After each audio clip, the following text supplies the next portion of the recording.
अपन देखते हैं इकोसिस्टम क्या होता है। इकोसिस्टम देखेंगे, सबसे पहले अपने को बताना चाहिए कि ये इकोलॉजी का चैप्टर है, ठीक है। तो इकोसिस्टम को अपन बोलते हैं फंक्शनल यूनिट ऑफ नेचर, ठीक है। क्या बोलते हैं अपन इसको? Functional unit of nature. अपन आगे बढ़ते हैं। Where living organism interact among themselves and also with the surrounding physical environment, ठीक है। तो ये इकोसिस्टम की डेफिनेशन हो जाती है, जिसमें क्या होता है? इंटरेक्शन, लिविंग ऑर्गेनिज्म का इंटरेक्शन उनके साथ, इंटरेक्शन लिविंग ऑर्गेनिज्म का इंटरेक्शन, लिविंग ऑर्गेनिज्म का इंटरेक्शन, साथ में एनवायरनमेंट का इंटरेक्शन, इन दोनों को मिला करके क्या बोलते हैं? इकोसिस्टम बोलते हैं, ठीक है। Ecosystem varies greatly in size, जैसे small pond to a large forest और सी, ठीक है। इसमें फिर आता है कितने टाइप का होता है, तो अपन इसको बेसिकली 2 टाइप्स में डिवाइड करते हैं, टेरेस्ट्रियल इकोसिस्टम और एक्वेटिक इकोसिस्टम। वैसे देखा जाए तो टेरेस्ट्रियल और एक्वेटिक के अलावा एक मैन मेड इकोसिस्टम भी होता है। टेरेस्ट्रियल इकोसिस्टम के अंदर क्या आता है?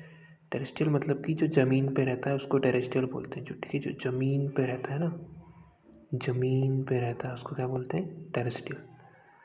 तो ज़मीन में कौन कौन रहता है? फॉरेस्ट, ठीक है, ग्रासलैंड और डेजर्ट। फॉरेस्ट, ग्रासलैंड और डेजर्ट, ये क्या होते हैं? टेरेस्ट्रियल होते हैं। एक्वेटिक पे आते हैं। एक्वेटिक में क्या होगा? एक्वेटिक मतलब पानी से जुड़े हुए, जितने भी हैबिटेट हैं जो पानी से जुड़े हुए हैं। पानी में अपन देखते हैं तो अपने को लेक नज़र आता है, पॉन्ड नज़र आता है, ठीक है। वेटलैंड भी एक तरह का होता है। तो ये 3 एग्जाम्पल इसके होते हैं। मैन मेड, जो कि इंसानों ने खुद ने बनाया, उसको बोलते हैं मैन मेड। अपन ने क्या बनाया? अपन ने एक्वेरियम बनाया, ठीक है। तो एक्वेरियम हो गया, ठीक है। क्रॉप फील्ड्स हो गई, जो खेत होते हैं उनको क्या बोलते हैं? वो मैन मेड इकोसिस्टम में आते हैं, ठीक है। फिर अपन देखते हैं इसके अंदर होता क्या है इकोसिस्टम में। इकोसिस्टम में अपन ने देखा इसकी डेफिनेशन कि इसमें वो इंटरेक्शन होता है एक लिविंग ऑर्गेनिज्म का दूसरे लिविंग ऑर्गेनिज्म के साथ और उसके सराउंडिंग फिजिकल एनवायरनमेंट से, उसी को क्या बोलते हैं? इकोसिस्टम बोलते हैं। लेकिन इकोसिस्टम को कुछ देना तो पड़ेगा, कि कोई भी चीज़ लगती है उसमें कुछ देना पड़ता है, और उसका कुछ क्या निकलता है? आउटपुट निकलता है। जैसे अपन पढ़ाई करते हैं तो अपन इनपुट दे रहे हैं, बदले में अपने को क्या मिलता है? रिजल्ट, अच्छे ग्रेड्स, ठीक है। अपना प्रमोशन होता है, अपने को हाइक्स मिलते हैं, जो भी रहता है वो आउटपुट होता है। तो इनपुट होता है क्या? प्रोडक्टिविटी। इनपुट क्या होता है? प्रोडक्टिविटी। आप अपनी प्रोडक्टिविटी दो एज ए तौर पे इनपुट, और यहाँ पर होगा आउटपुट। आउटपुट में क्या होगा? Degradation of energy. मतलब अगर अपन इकोसिस्टम पॉइंट ऑफ व्यू से समझे तो इकोसिस्टम में आने वाली चीज़ उसकी प्रोडक्टिविटी होती है, और निकलने वाला मतलब होता है डिग्रेडेशन ऑफ एनर्जी, ठीक है। जैसे अपन यहाँ समझ सकते हैं स्ट्रक्चर ऑफ इकोसिस्टम में इनपुट होता है प्रोडक्टिविटी, ठीक है। फिर एक होता है ट्रांसफ़र। एक क्या होता है? ट्रांसफ़र। देखो, यहाँ से एनर्जी इनपुट होती है और यहाँ आउटपुट होती है, तो ये बीच में इकोसिस्टम, और कुछ एनर्जी क्या चली जाती है? ट्रांसफ़र हो जाती है, फूड चेन, फूड वेब, ठीक है। तो एक तरह से अपन समझ सकते हैं कि आपकी जो पूरी एनर्जी है वो कहाँ जाती है? इनपुट से आउटपुट की तरफ जाती है, ठीक है। इनपुट अपन ने देखा वो क्या है? प्रोडक्टिविटी। अपने लगाया तो प्रोडक्टिविटी के लिए था, लेकिन निकला क्या? आउटपुट में डिग्रेडेशन ऑफ एनर्जी। एनर्जी क्या हो गई? खराब हो गई, डिग्रेड हो गई, तो वो क्या हो गई? आउटपुट। और बीच में जो रह गया वो है फूड चेन और food web. Food chain, food web में कुछ ट्रांसफ़र हो जाती है, ठीक है। तो फूड वेब, फूड चेन, इसको बोलते हैं ट्रांसफ़र ऑफ एनर्जी। लेकिन अपना इनपुट क्या होगा? इनपुट अपने लगाया था प्रोडक्टिविटी के लिए, और आउटपुट क्या मिल गया अपने को? Degradation of energy. अगला आता है इकोसिस्टम की स्ट्रक्चर ऑफ फंक्शन यूनिट। अपन देखेंगे तो पहले तो अपन देखते हैं कि यहाँ पे कुछ डेफिनेशंस आती है। जैसे इकोसिस्टम बोला है तो इसके 2 कंपोनेंट है। अच्छा, ये बहुत अच्छे अच्छे डायग्राम्स बनाए हैं, ठीक है। यहाँ बहुत अच्छे अच्छे समझ में आने वाला है अपने को, ठीक है। तो अपन देखते हैं अब कंपोनेंट्स ऑफ एनवायरनमेंट कौन से होते हैं। 2 कंपोनेंट्स होते हैं, एक एबायोटिक कंपोनेंट होता है और एक बायोटिक कंपोनेंट होता है। एबायोटिक कंपोनेंट क्या होता है? एबायोटिक से अपन क्या समझते हैं? जो नॉन लिविंग होता है। एबायोटिक मतलब जो जिंदा नहीं है, जो नॉन लिविंग है, ठीक है। जैसे पेड़ पौधे, नदी, तालाब, ठीक है, जो एबायोटिक है, ठीक है। और बायोटिक कंपोनेंट है, जो लिविंग कंपोनेंट होता है, उसको क्या बोलते हैं? बायोटिक। इंसान है, जानवर है, पक्षी है, पशु पक्षी, ये सब क्या है? बायोटिक कंपोनेंट है। अब एक चीज़ होती है, interaction of biotic abiotic component result in physical structure that is characterized for each type of ecosystem. ठीक है, तो मतलब वो ये इंटरेक्शन होता है, उसी को अपन क्या बोलते हैं, बायोटिक एबायोटिक, उसी को इकोसिस्टम बोला जाता है। अपन एक डेफिनेशन निकल करके आती है, vertical distribution of different species को क्या बोलते हैं। ठीक है, उसको स्ट्रैटिफिकेशन बोलते हैं, वर्टिकल डिस्ट्रीब्यूशन ऑफ। ऐसा पूछते हैं, वर्टिकली डिस्ट्रीब्यूट कर दिया आपने डिफरेंट स्पीशीज़ को। ठीक है, स्पीशीज़ जैसे कि ये ह्यूमन की स्पीशीज़ है। ठीक है, ह्यूमन को क्या बोलते हैं अपन, होमो सेपियन। ठीक है, तो स्पीशीज़ क्या है, सेपियन। ठीक है, ऐसे अपन ने डोमेस्टिका, मूस्का डोमेस्टिका, तो डोमेस्टिका लग दिया, तो ये हाउस फ्लाई की क्या हो गई, स्पीशीज़ हो गई। तो वर्टिकली डिस्ट्रीब्यूट करना इसको, वर्टिकली मतलब कि एक पिलर की तरह, एक स्ट्रेट सीधा सीधा डिस्ट्रीब्यूशन करना। अपन ने हॉरिजॉन्टली नहीं किया, इसको वर्टिकल स्ट्रेट डिस्ट्रीब्यूशन किया है, उसको अपन क्या बोलते हैं, stratification. Straight distribution, vertical distribution of different species, उसको क्या बोलते हैं, स्ट्रैटिफिकेशन। जैसे कि trees occupy top vertical strata or layer of forest. Shrubs second, the herbs and the grasses occupy the bottom layers। मतलब अपन देखें तो ट्रीज ऑक्यूपाई द टॉप्स। ठीक है, तो मतलब ऐसा बोला जाता है कि देखो, ट्री और प्लांट पौधों में से विकसित ज़्यादा कौन है। अगर अपन देखें ग्रास, हर्ब, श्रब्स, तो आपको पता है प्लांट में अपन पढ़ के आए कि हर्ब श्रब्स पहले आते हैं, तो ये नीचे रहेंगे हर्ब्स और श्रब्स। और ज़्यादा डेवलप कौन रहता है, ट्रीज़। तो ट्रीज़ कहाँ रहेंगे, ऊपर रहेंगे। तो अगर अपन स्ट्रैटिफिकेशन की बात करें तो ट्रीज़ को ऊपर रखा गया है। ठीक है, trees occupy vertical strata layer of forest, top most पे रखते हैं इसको, किसको रखते हैं, टॉप मोस्ट पे।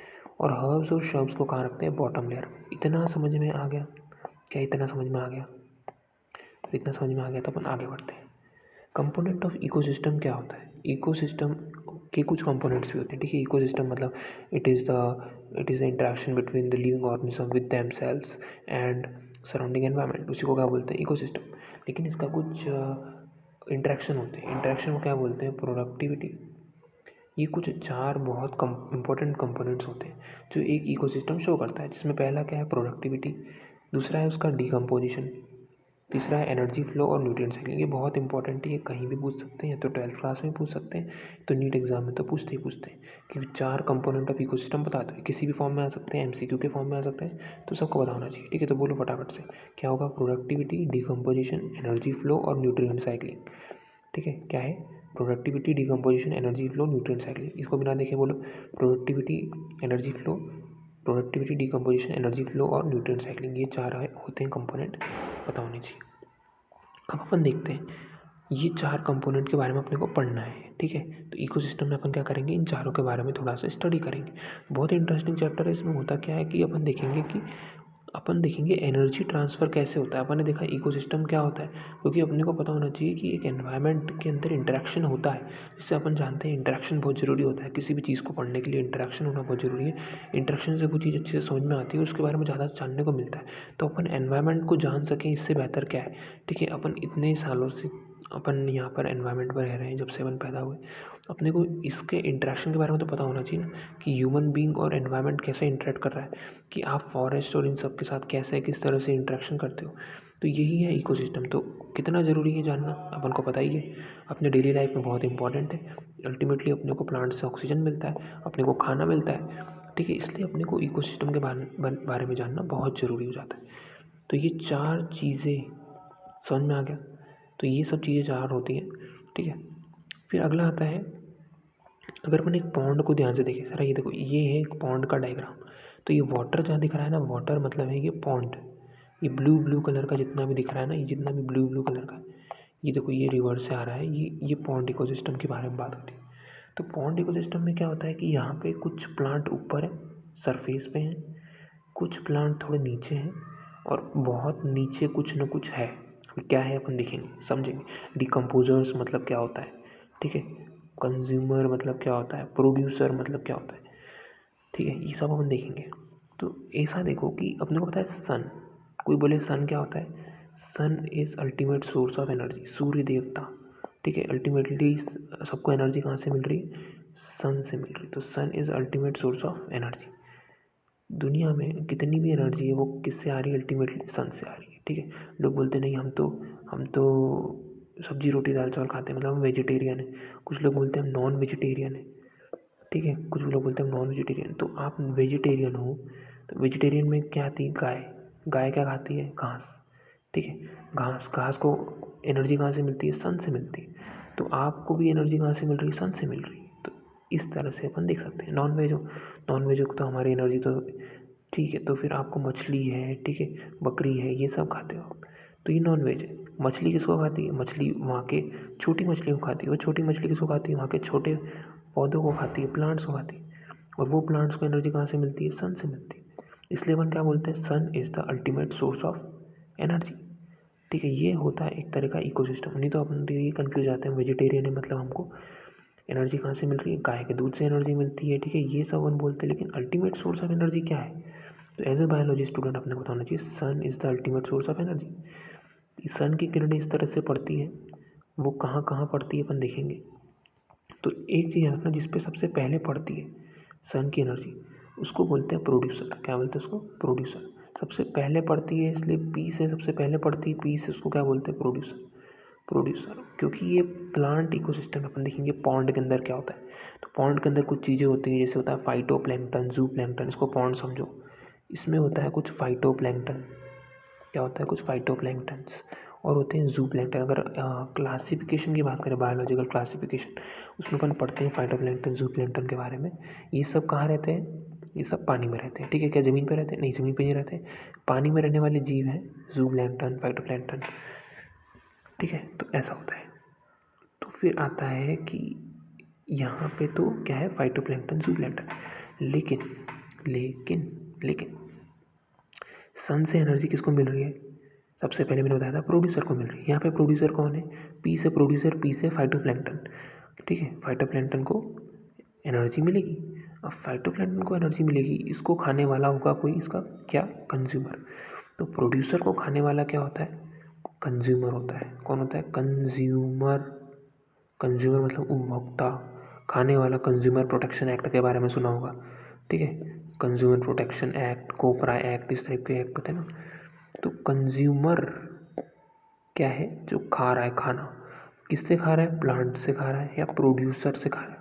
प्रोड्यूसर कौन है? प्रोड्यूसर मतलब जो प्रोड्यूस करे। प्रोड्यूस क्या करे? खाना खुद से बनाए।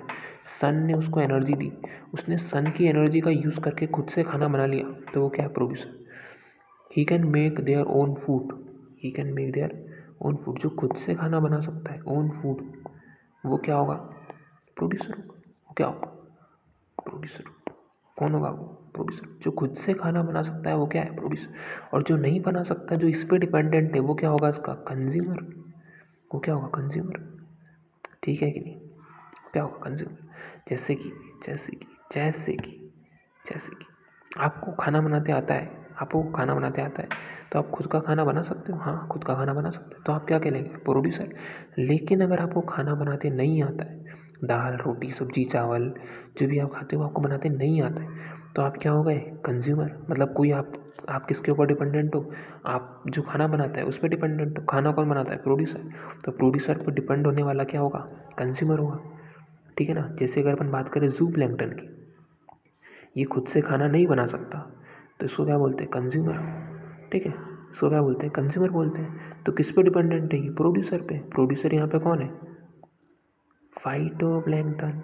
समझ में आ रहा है? तो एक तरह से देखो, सनलाइट है, उसका यूज़ किया, ये सनलाइट है, सनलाइट का यूज़ किया इन पॉन्ड इकोसिस्टम। लिखना पड़ेगा यहाँ पे, पॉन्ड इकोसिस्टम। पॉन्ड इकोसिस्टम के अंदर सनलाइट का यूज़ किया गया है। तो ये है तुम्हारी क्या? सनलाइट। ठीक है, तो ये क्या है? तुम्हारी सनलाइट। अब इस सनलाइट का यूज़ करना है, तो ठीक है, यूज़ हो जाएगा। यूज़ करोगे तो सबसे पहले कौन यूज़ करेगा? प्रोड्यूसर। प्रोड्यूसर कौन है? फाइटोप्लैंक्टन। फाइटोप्लैंक्टन। फाइटोप्लैंक्टन यूज़ करेगा, इसको कौन खाएगा? जू प्लैंक्टन। क्योंकि जू प्लैंक्टन खुद से एनर्जी नहीं बना सकता। खुद से एनर्जी का यूज़ कर सकता है क्या? क्या ये खुद से सनलाइट की एनर्जी यूज़ कर सकता है क्या? नहीं कर सकता। इसलिए किस पर डिपेंडेंट है? जो कर सकता है, ठीक है, फाइटोप्लैंक्टन है। तो अपन लोग क्या है, जू प्लैंक्टन, क्योंकि अपन को खाना बनाते नहीं आता है तो अपन किस पे डिपेंडेंट है, मम्मी पे डिपेंडेंट है, पापा पे डिपेंडेंट है। तो ये डिपेंडेंसी क्या है, जू प्लैंक्टन क्या है, कंज्यूमर बोलते हैं इसको, क्या बोलते हैं, कंज्यूमर। फिर जू प्लैंक्टन हो गया। फिर एक जू प्लैंक्टन को खाने वाले होते हैं डीकम्पोजर्स। क्या होते हैं, डीकम्पोजर्स। डीकम्पोजर कौन होंगे, फंगस लग जाती है ना खाने में।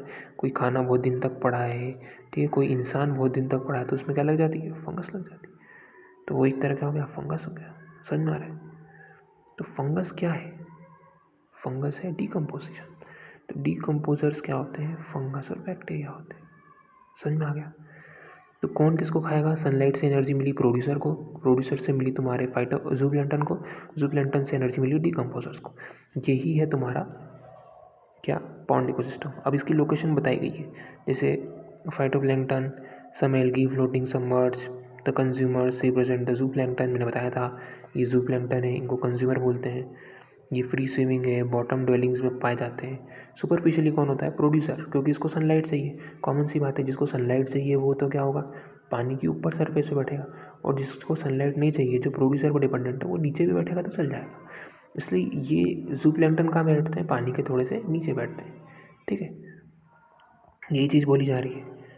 ठीक है, तो ऐसा डिकम्पोजर्स कौन होंगे, fungi, bacteria, flagella, specially abundant at the bottom of the pond. Conversion of inorganic matter into organic matter with the help of radiant energy of the sun। ठीक है, बाय द ऑटोट्रोफ्स।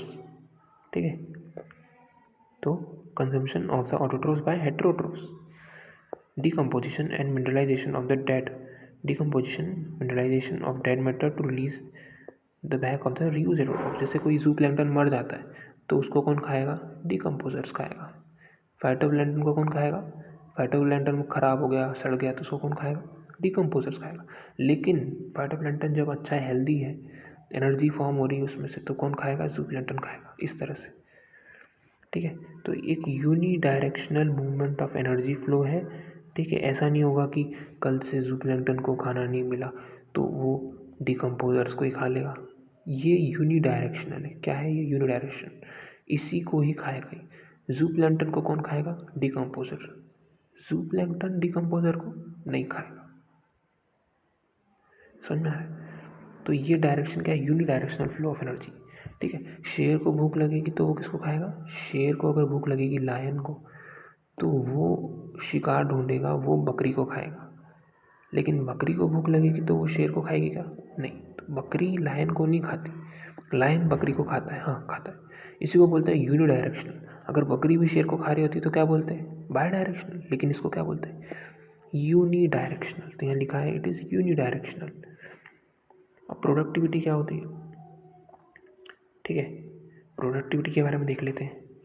तो productivity क्या होती है,